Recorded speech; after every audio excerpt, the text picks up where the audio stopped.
Hello everyone, जय हिंद। आज 22 मार्च और आज के इस वीडियो में हम 22 मार्च से बनने वाले करंट अफेयर के सभी इंपॉर्टेंट क्वेश्चंस को डिस्कस करेंगे। कल 21 मार्च था जहां हम लोगों ने पढ़ा था कि भारत और बांग्लादेश के बीच मैत्री पाइपलाइन का उद्घाटन कर दिया गया है। अभी हाल ही में दुनिया के टॉप एयरपोर्ट की लिस्ट जारी की गई जिसमें कि दुनिया का सर्वश्रेष्ठ एयरपोर्ट बताया गया है सिंगापुर के चांगी एयरपोर्ट को। वैसे हम बात करें साउथ एशिया में तो भारत का इंदिरा गांधी इंटरनेशनल एयरपोर्ट दिल्ली ये टॉप पर रहा है। अभी हाल ही में रशिया के राष्ट्रपति व्लादिमीर पुतिन के खिलाफ गिरफ्तारी वारंट जारी किया है आईसीसी इंटरनेशनल क्रिमिनल कोर्ट ने, जिसका हेडक्वार्टर हेग नीदरलैंड में है। राजस्थान सरकार ने 19 नए जिलों की घोषणा की है जिसके बाद से अब यहाँ नए जिलों मतलब टोटल जिलों की संख्या 50 हो गई है। अभी हाल ही में 4 राज्यों के लिए मतलब ग्रीन कॉरिडोर हाईवे के लिए केंद्र सरकार ने वर्ल्ड बैंक के साथ समझौता किया है। संयुक्त राज्य अमेरिका में ने अपना अगला राजदूत भारत में नियुक्त किया है। एरिक गारसेटी को एलआईसी के अंतरिम अध्यक्ष सिद्धार्थ मोहंती बने हैं और इंटरनेशनल बॉक्सिंग एसोसिएशन महिला मुक्केबाजी चैंपियनशिप ये दिल्ली में आयोजित होनी है। आप लोग मुझे टेलीग्राम पर जरूर फॉलो कर लें। टेलीग्राम में जो मेरी आईडी है ये कल्याणी मैम ऑफिशियल के नाम से है। लगभग 33,000 स्टूडेंट हम वहाँ कंप्लीट कर चुके हैं। आप भी वहाँ जुड़ सकते हैं डेली की क्विज और पीडीएफ के लिए।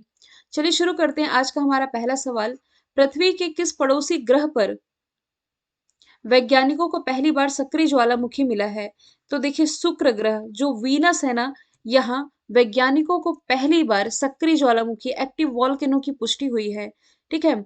देखिए यहाँ ना ऐसी पॉसिबिलिटी थी, मतलब 2020 में ऐसा कुछ क्लू मिला था कि हाँ वॉल्केनो यहाँ हो सकता है, लेकिन अब इसकी प्रॉपर सबूत मिल चुके हैं। तो आप कह सकते हैं पृथ्वी का ये पड़ोसी है, जहाँ सबसे नजदीकी ग्रह भी आप इसे कह सकते हैं। इसे पृथ्वी का ट्विन सिस्टर यानी कि जुड़वा बहन भी कहा जाता है। ठीक है। यहाँ भी सक्रिय ज्वालामुखी की पुष्टि कर दी गई है वैज्ञानिकों के द्वारा। और यदि मैं बात करूं शुक्र ग्रह की, तो इसी शुक्र ग्रह को लेकर के भारत अपना वीनस मिशन भेजने जा रहा है। कोरोना के कारण थोड़ा डिले हुआ, लेकिन ये जल्द ही अपना वीनस मिशन भेज सकता है। ठीक है। और यदि मैं बात करूं मंगल की, तो इसके जो दो उपग्रह मैंने आपको याद कराए थे, फोबोस डीबोस। बृहस्पति के पास भी ना अभी हाल ही में 12 नए उपग्रह पाए गए हैं। और शनि का जो सबसे बड़ा उपग्रह है ये टाइटन आप पढ़ते हैं, है ना। आगे चलते हैं। वैश्विक आतंकवाद सूचकांक यानी कि जो ग्लोबल टेररिज्म इंडेक्स रिलीज किया गया, मैंने पहले भी बताया था सबसे ज्यादा आतंकवाद से प्रभावित जो देश है ये अफगानिस्तान है। इसमें पूछा जा रहा है भारत की रैंकिंग, तो भारत इसमें 13वें स्थान पर रहा है।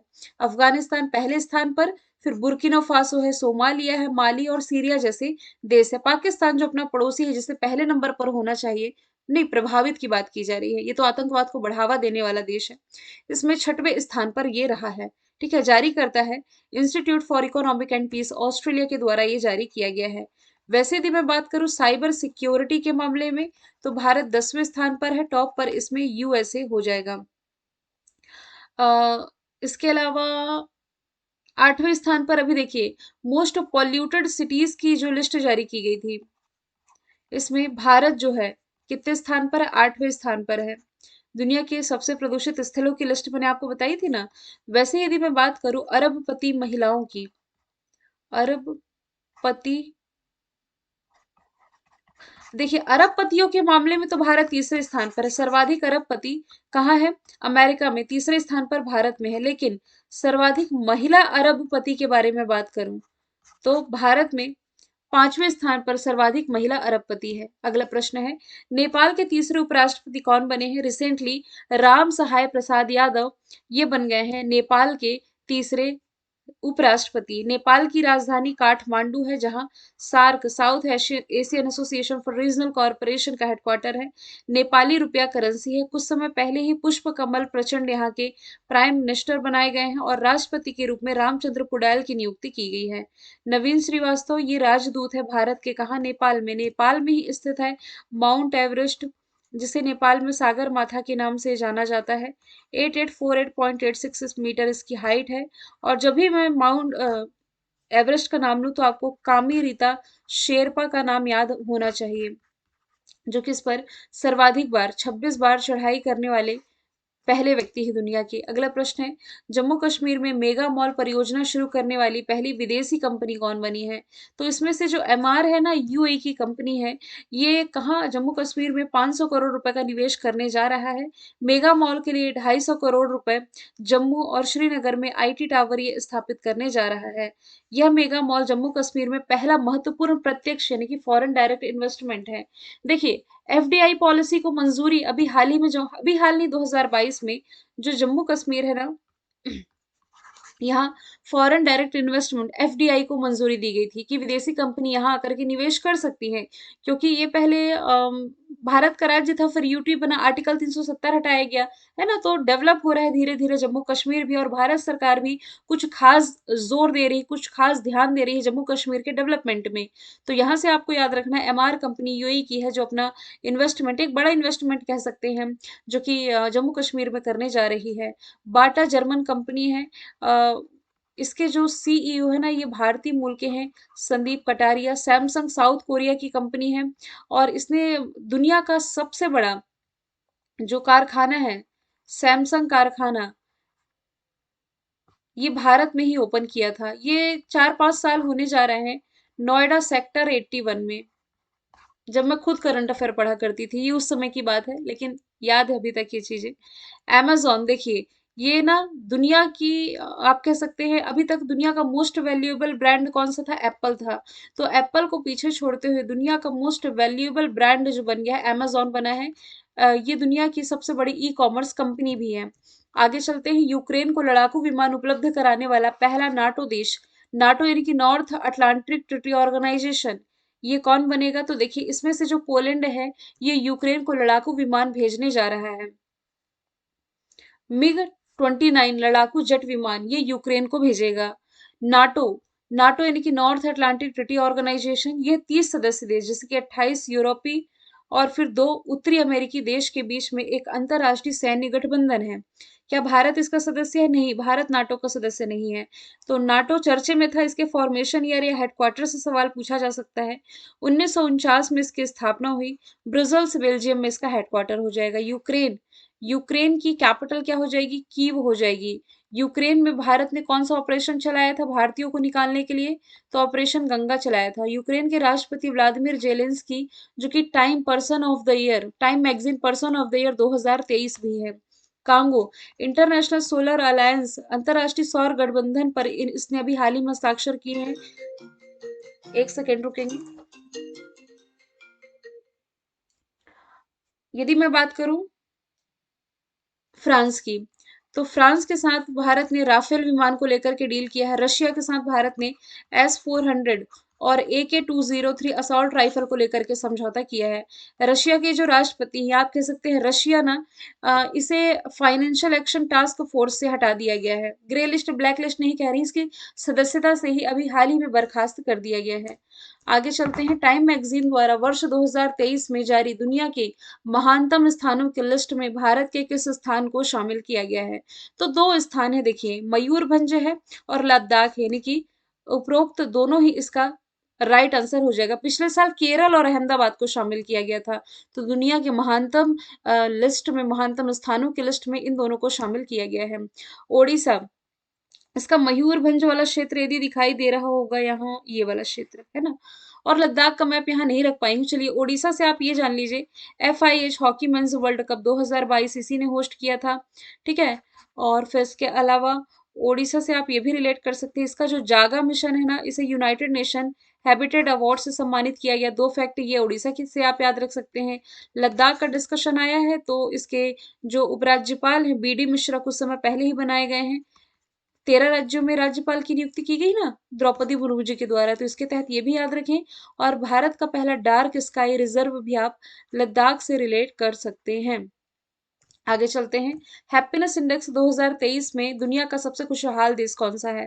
तो देखिए, खान सर के एप्लीकेशन पर जब मैं क्लास ले रही थी, कल ही मैं आपको फरवरी मंथली कवर करा रही थी, तब मैंने उसमें 136वीं रैंक बताई थी। तो मैंने आपको कहा था कि भाई रैंकिंग चेंज हो सकती है। तो देखो, कल ही शाम को ये अपडेट आ गया कि हैप्पीनेस इंडेक्स में अभी देखें तो 6वीं बार फिनलैंड ही टॉप पर है, लेकिन भारत जो अभी तक इसमें 136वें स्थान पर हुआ करता था, अब भारत की रैंकिंग में सुधार है, 126वें यानी कि 10 स्थान स्थान के और सुधार के साथ है।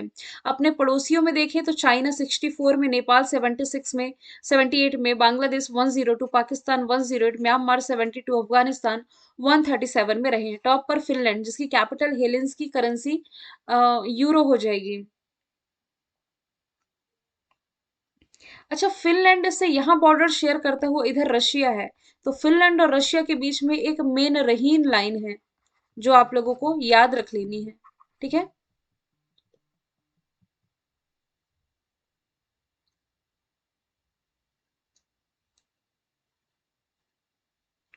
मेन रहीन लाइन। ठीक है। डेनमार्क करप्शन इंडेक्स में टॉप पर है। 85 में भारत है। आइसलैंड पीस इंडेक्स शांति सूचकांक में टॉप पर है। भारत 135 में है। नॉर्वे प्रेस फ्रीडम इंडेक्स में टॉप पर है। इंडिया कितने में है प्रेस फ्रीडम में? 150 में। अभी अगले महीने ये भी चेंज हो जाएगा प्रेस फ्रीडम इंडेक्स। आगे चलते हैं। एटीपी मास्टर्स 1000 का खिताब जीतने वाले सबसे उम्रदराज खिलाड़ी कौन बने हैं?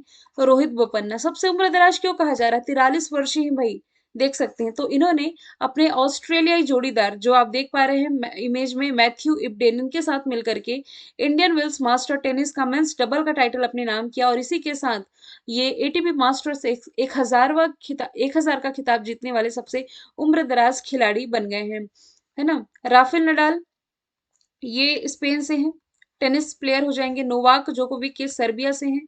आपको बताना है क्योंकि एंडी मरे से सवाल एग्जाम में पूछा जाता है, चाहे आप गूगल करिए या सर्च कीजिए। एंडी मरे किससे संबंधित है? आंसर कमेंट बॉक्स में आप लोग बताएंगे। एटीपी का क्या मतलब होता है? एसोसिएशन ऑफ टेनिस प्रोफेशन, है ना, टेनिस प्रोफेशन इसकी फुल फॉर्म है।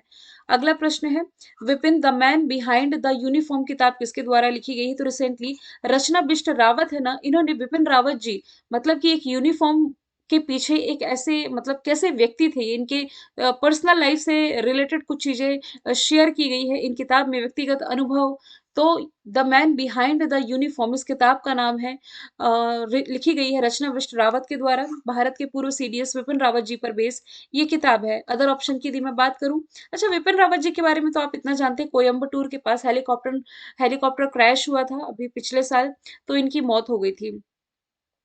इनके साथ 14 यात्री जो इसमें, मतलब सवार थे जवान, वो भी इसमें शहीद हो गए थे। गीतांजलि श्री 2022 का जो इंटरनेशनल बुकर प्राइज था ना, इन्होंने ही जीता है। शिव शंकरी सरस्वती सम्मान, कल मैंने बताया था सरस्वती सम्मान 2022 का, जबकि 2022 का ही व्यास सम्मान किसने जीता है? ज्ञान चतुर्वेदी ने। आगे चलते हैं। स्टेशनरी निर्माता कंपनी लक्जर के ब्रांड एम्बेसडर कौन है? तो ये भी विराट कोहली बने हैं। अब ना वन लाइनर फॉर्मेट में चीजों को याद रखें। वैसे 12 क्वेश्चन आज मैंने ऐड किए हैं। मैरी कॉम ये इंटरनेशनल बॉक्सिंग एसोसिएशन जो मुक्केबाजी चैंपियनशिप है दिल्ली होस्ट कर रहा है, तो मैरी कॉम, फरहान अख्तर इसके एम्बेसडर बनाए गए हैं। ए आर रहमान ये सिक्किम के ब्रांड एम्बेसडर है। एम एस धोनी ये वाया कॉम 18 के ब्रांड एम्बेसडर बनाए गए हैं। आगे चलते हैं। अंतर्राष्ट्रीय वन दिवस ये हर साल 21 मार्च को मनाया जाता है। वनों के महत्व के बारे में जागरूकता फैलाने के लिए दिवस मनाया जाता है। 2012 में पहली बार मनाया गया। इस बार की थीम है वन और स्वास्थ्य। 20 मार्च को इंटरनेशनल डे ऑफ हैप्पीनेस, 18 मार्च को रिसाइकलिंग डे और 16 मार्च को वैक्सीनेशन डे। विश्व गौरैया दिवस ये मनाया जाता है 20 मार्च को।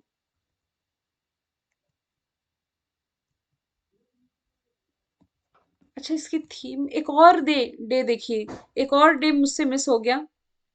कौन सा डे? 22 मार्च को विश्व जल दिवस, ये मुझसे मिस हो गया है। चलिए कोई बात नहीं, वैसे भी थीम मुझे मिली नहीं थी इसकी, कल मैं इसे दोबारा से ऐड कर लूंगी। अभी हम वर्ल्ड स्पैरो डे के बारे में बस डिस्कस कर लेते हैं।